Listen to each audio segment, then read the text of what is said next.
Hey everyone, welcome back to the channel.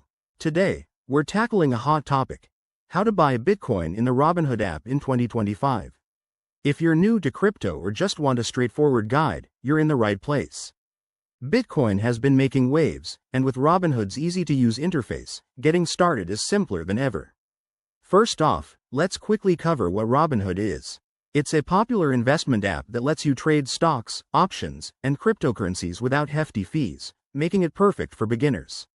Now, let's dive into the steps. Step 1. Download the Robinhood app from your phone's app store and create an account. You'll need to provide some basic info like your email and phone number. Once you're in, verify your identity. Robinhood requires this for security, so upload a photo ID if prompted. This might take a few minutes, but it's crucial. Step 2. Fund your account.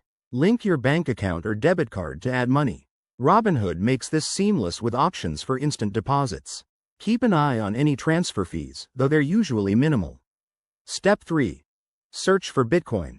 In the app, head to the search bar and type Bitcoin or BTC. You'll see its current price and details. Remember, crypto prices can be volatile, so do your research first. Step 4. Place your order. Tap on Bitcoin, choose Buy, and enter the amount you want to purchase. You can buy fractions of a Bitcoin if you're starting small. Review your order, confirm it, and voila, your purchase is complete. Finally, monitor your investment. Robinhood has a dashboard to track your Bitcoin's value in real time. In 2025, with potential new regulations, always stay updated on crypto news. Remember, investing involves risks, so only use money you can afford to lose. Thanks for watching. If you found this helpful, hit that like button and subscribe for more finance tips. See you in the next video.